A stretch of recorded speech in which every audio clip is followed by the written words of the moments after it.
It's remarkable. As I've spoken about the Vesica Pisces system, how we are forced to think like everybody else. And that's why the church itself and every other organization, including government and being called a patriot or a Republican or a Democrat, where when you begin to step out of their box a little bit and you just change, or you hear something, or you feel a different way, or you just decide that something in your life has changed and you can't support a specific principle of somebody, now all of a sudden you're chastised for that decision, even though it's your personal decision. It has nothing to do with them, but somehow, because you're stepping outside of their thought, they want you back in their thought. Isn't it amazing that it still happens even with spiritually minded people, that they make it impossible? I've had a situation where I've chosen to just not support somebody anymore because of things that I've learned. And so it's not about judging the person and publicly shaming them. That I wouldn't do. I hate that. I hate even having to respond to things like that, because the reasons why I do something personally are my reasons alone. And if I choose that I don't want to associate with somebody or support somebody, not what they're doing per se in their public activity, but just who they are privately, that maybe people don't know and that I know, and so I choose not to support somebody.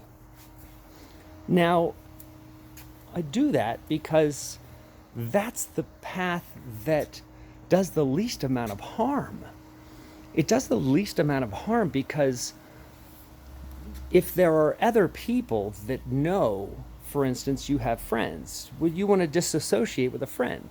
You don't want to involve everybody else, because then it causes consternation and issues between people for reasons that are pointless, because a decision that person isn't healthy for me or for you is a healthy decision to step away from them. That's where judging that person isn't appropriate. Don't judge them and shame them. Simply judge whether you should be associated with them and whether this is a healthy activity or a healthy relationship.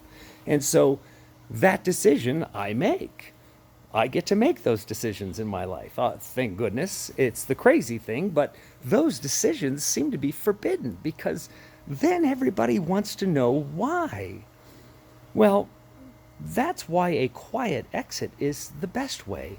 Simply walking away, not even bringing it up, even to the other person, because then it's an argument, because the person begins defending themselves, and it has nothing to be defended because they haven't been judged by me.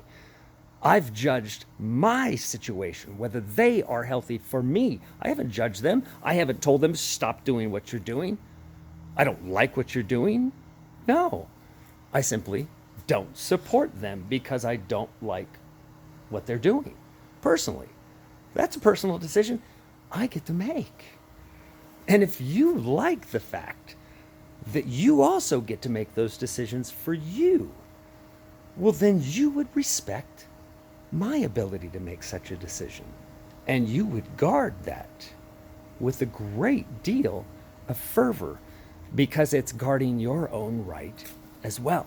So you would guard it for me and respect that, because you sure as hell want to have the opportunity to disassociate yourself when necessary, because it's best for you spiritually.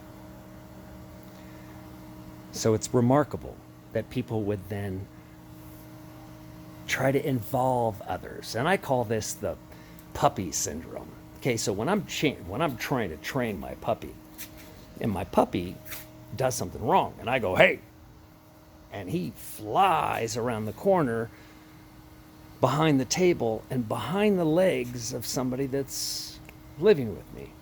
Now, if I'm training the dog and the dog needs to respect me, well, then everybody else and how they interact with that dog will show that dog whether they respect me and the authority that I'm trying to give the dog. I'm trying to show the dog the best way to survive this awful world, and to be a great dog, and to be loyal, and to think, and to pay attention to what I'm doing, and things like that.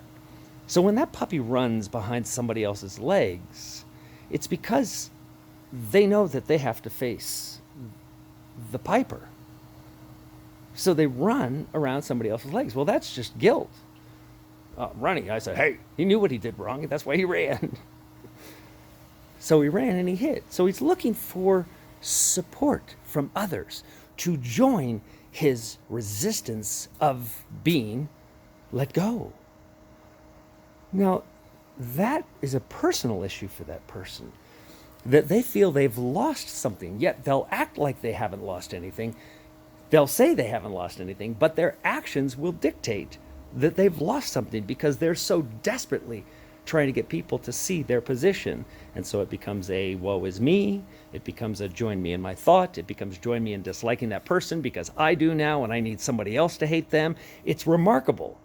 And then now those people want explanations as to why this person has been removed. That's amazing. It shouldn't be discussed, but they'll spread that. So, you see, it's actually the nicest way because it causes the least amount of harm. Because it's just two people. And if there isn't a discussion and nobody's judging, then there can't be anything held against either person. Simply walked away from each other. And that's a natural order. But for some reason, the ego of man can't accept it until they've realized that it's a weight.